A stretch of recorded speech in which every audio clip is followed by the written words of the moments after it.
Welcome back to the Wellbeing Check. I'm Stephanie Cunningham, spiritual life coach, Reiki master, and highly sensitive person. Emphasis on highly.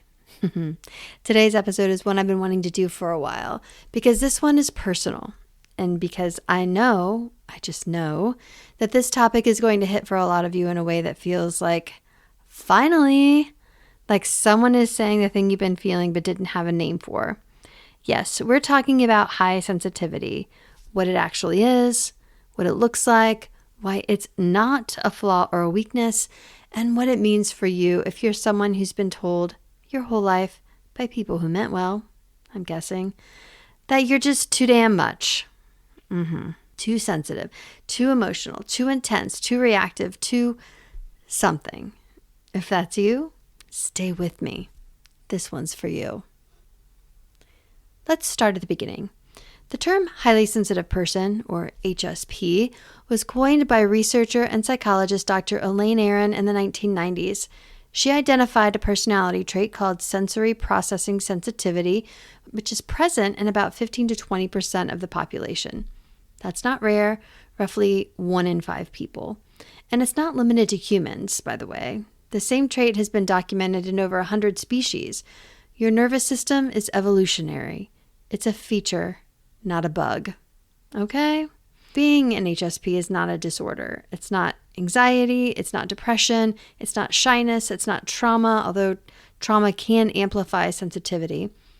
It's an innate neurological trait. You were born with it. Your nervous system is literally wired to process information more deeply than the average person. You notice more. You feel more. You think more. And your brain takes longer to sort through it because it's doing more work. I want to pause for a moment and let this really land for you. I want you to know you are not broken. You're not too much. You're running a more sophisticated operating system. It requires more care and more understanding. But it also comes with capacities that most people don't have. And we are getting into that today. The research on this is solid. HSPs process sensory data more deeply, feel emotions more intensely, and are more attuned to subtleties in the environment and in other people. Functional MRI studies have actually shown that HSPs have greater activation in areas of the brain associated with empathy, awareness, and decision-making. You're not imagining it. Your brain is genuinely working differently, and in many ways, more richly. Dr. Aron identified 4 core characteristics of HSPs. She calls it the DOES framework, DOES. And if you're an HSP, you're going to recognize yourself in all 4 of these. First is D, depth of processing. HSPs don't just take information in, they process it thoroughly. Before acting or deciding, they naturally think things through more carefully than most. They consider consequences, layers, meanings, implications. They make connections that other people don't notice. This is the reason you might pause before responding to something. It's why you sometimes need more time to make a decision. And it's why you're the person who thought of the angle nobody else considered, or who notices the detail everyone walked past. Depth of processing is why HSPs often end up being the most thoughtful person in the room. The one who says the thing that makes everyone go, oh, I never really thought of it that way. This is also why small talk can feel exhausting. Your brain wants to go somewhere. It wants depth, meaningful conversation, real exchange. Surface level interaction doesn't satisfy a brain built for depth. And that's not snobbery, it's just how you are wired. All right, next is O, overstimulation. Because your nervous system is processing everything more deeply, it also reaches its limit faster. Crowded spaces, loud environments, busy schedules, too many decisions in one day, chaotic social situations. These things genuinely cost an HSP more than they cost a non-HSP. This is why you might leave a party early and everyone else seems fine. It's why long days with too many transitions leave you completely depleted. And it's why you need downtime. Real downtime, not just less busy to recover. Your system is not weak. It's running hot, and it needs recovery time to reset. The overstimulation piece is one of the most misunderstood aspects of high sensitivity. People see you leaving early or saying no to things, and they read it as antisocial or anxious or being difficult. It's none of those things. It's self-awareness. It's knowing your limits and honoring them so you don't crash. And frankly, that is wisdom. Another thing about overstimulation is actually the opposite, and that's the understimulation piece as well. And I think that's just as important. If a highly sensitive person is feeling understimulated, that can feel like depression. It can feel like boredom. It can feel like disillusionment and disconnection. That's just as important as the overstimulation. And some of us feel more understimulated than overstimulated. The world is getting louder and faster and more stimulating by the day for everyone, but especially for highly sensitive people. Social media, 24/7 news, always on communication, zero downtime culture. This environment is genuinely hostile to a high sensitivity person. It's not your imagination. The challenge is super real. All right, let's talk about E for emotional reactivity and empathy. HSPs feel things deeply, right? Their own feelings and other people's. They're wired for empathy in a way that goes beyond reading someone's tone. They pick up on the emotional energy of the people around them. They feel it in their body, in their chest, in their gut, their mood. They don't necessarily always take it on, but they feel it. And this is the reason you can walk into a room and instantly sense the tension, even when no one has said a thing. It's why you get emotional during movies or at a stranger's joy or during a commercial with a dog in it. I don't know, that might just be me. I don't think it's just me though. It's why you feel the weight of other people's pain and sometimes struggle to put it back down. It's also why people come to you. Have you noticed that? People find you. They tell you things they don't tell other people. Strangers open up to you at the grocery store. Friends call you first when something is wrong because you feel them. You feel them. They know you're not just hearing the words. You're actually receiving what they're saying. That's a gift, a real one. But it also requires management. Because feeling everything deeply all the time without learning how to work with it, that's a fast route to overwhelm. And we will talk about that. All right, S. Sensing the subtle. HSPs notice what other people miss. The shift in somebody's body language when something is wrong. The art on the wall that changed. The smell that signals a thunderstorm coming. The moment in a meeting when the energy shifted. The undercurrent beneath the surface of the conversation.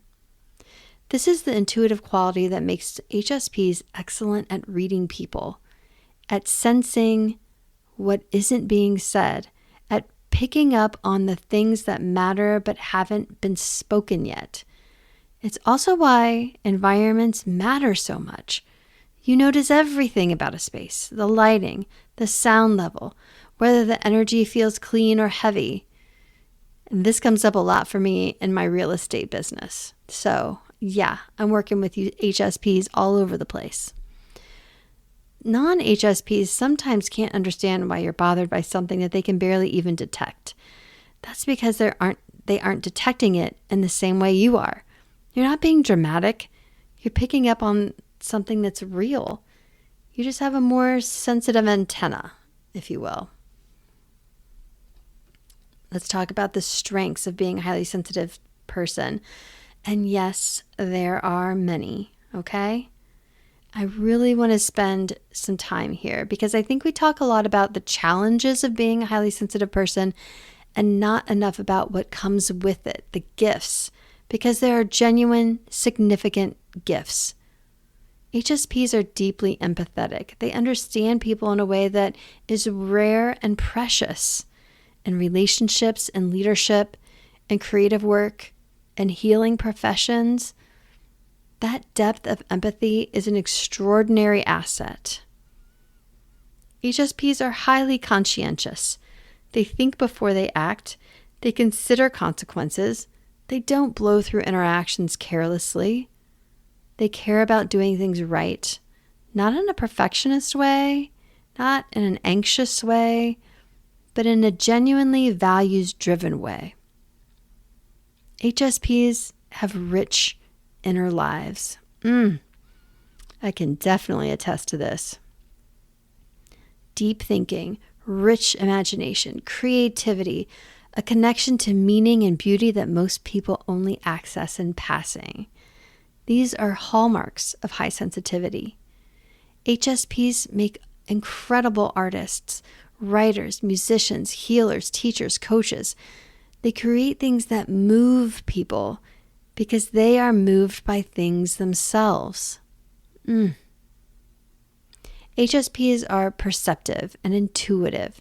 That sensing the subtle quality means they often know things before they can explain how they know. They just catch what others miss. They connect dots that other people can't even see. That's not a small thing in a world where most people are running on the surface. And HSPs are change makers, conscientious, careful, thoughtful contributors to whatever they're a part of. They're the ones who notice what's working and care enough to say something. They're the ones who push for better because they can feel the gap between what is and what could be. The world genuinely needs HSPs. It needs the depth you bring. And okay, yeah, there are some challenges. Okay, let's be honest about those too. I'm not going to gloss over them. Okay. The overwhelm is real. When your system is designed to take in and process more, it also has less capacity before it hits the wall. The world is not set up for HSPs. It's set up for people who can tolerate high stimulation indefinitely. That's a mismatch between how your system works and what the world expects. And it's genuinely hard. Other people's opinions and criticism land harder for HSPs. Because you process deeply, criticism doesn't just bounce off. It goes in deep. You think about it, you feel it, you examine it from 17 different angles. Learning to hold feedback without being undone by it is real. It's ongoing work for sensitive people. Transition and change take more adjustment because you process deeply. Shifts in routine or environment or relationships require more integration time. Change is harder when your system is picking up on every nuance of the new situation. And the pain-pleasure thing, HSPs experience both more intensely. The beauty of a piece of music, the joy of a moment of real connection, the wonder of something extraordinary. HSPs feel all of it more fully. But the hard things are also harder. Loss hits deeper. Conflict is more distressing. Injustice is harder to be near. None of this is a reason to wish you were different.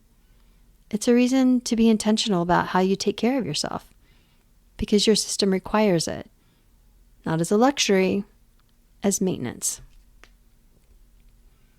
So how do you thrive as an HSP? Let me give you some practical, real things, not fluff. Okay? First, and I cannot say this enough, know your limits. Learn your warning signs. For me, it's a particular kind of fatigue, a tightening in my chest, an increasing need to be alone. Those are signals, and when they show up, I take them seriously, not as weakness, as data. Your system is communicating with you. You got to learn its language. Build in recovery time, and this is another non-negotiable. If you have a full stimulating day, like a big social event, a demanding work situation, a lot of transitions, Build in time after to decompress. This is not self-indulgent. This is how you function. Protect your downtime the same way you protect your appointments. Curate your environment. You're allowed to care about your surroundings. Lighting, noise, level, clutter, the energy of a space. These things affect you more than they affect most people. Organize your home and your workspace in ways that feel calm and restorative. You're not being precious, you're being practical. Learn to distinguish your emotions from other people's. This is big. HSPs absorb. You pick up on what's around you, and sometimes you don't realize it's not yours. Before you dive into processing a feeling, ask, is this mine? Did I feel this before I walked into this room? Before this conversation? If the answer is no, it might be someone else's. You can acknowledge it, you can have compassion for it, and then you can release it without taking it on as your own burden. Managing your inputs. Be intentional about the news you consume, the social media you scroll, the conversations you engage in. This isn't avoidance, it's stewardship. Your nervous system does not have the unlimited capacity. Choose what you let in. And find your people. Man, this is so important. Specifically, find people who get it, who you don't need to explain why you need to leave early or why loud restaurants drain you or why you need an alone day after a busy week. Those people exist. When you find them, hold on to them. Cultivate those relationships, baby. Here's what I want to leave you with. The reframe that I think is the most important one. You were not made wrong. You were not built with a defect. You were not handed a burden. You were given a particular, uncommon, genuinely valuable way of moving through the world.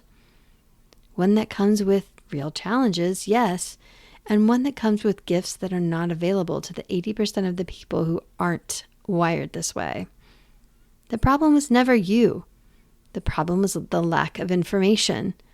Most HSPs spend years, sometimes decades, feeling like there's something wrong with them, trying to be more like everyone else, apologizing for their sensitivity, shrinking it, hiding it, medicating it, when all along they were just themselves, running a different system, one that works beautifully when it's understood and cared for.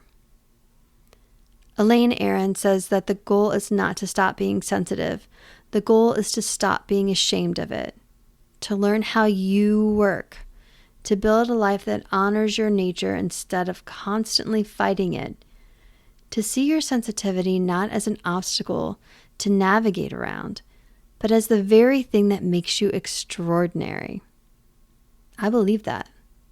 And if you're an HSP, I need you to believe that too. You're not too much. You're exactly enough. You just need to understand yourself, and that understanding changes everything. If today's episode made you go, wait, that's me, I really encourage you to go look into Elaine Aron's work. Her book, The Highly Sensitive Person, is the foundational resource. There's also a self-assessment on our website if you're not sure where you fall. And if you know someone in your life who's an HSP, a child, partner, friend, colleague, I hope this gives you a little more understanding of what their experience is actually like, because they're not being dramatic. They're not being difficult. They're just doing more with the information they're receiving. And they need people who can see that and honor it. Next episode, we're going deeper into something that gets confused with HSP all the time, but it's actually its own distinct thing. Being an empath. They overlap. They're not the same. And that distinction matters. I'll see you then. Until next time, be well.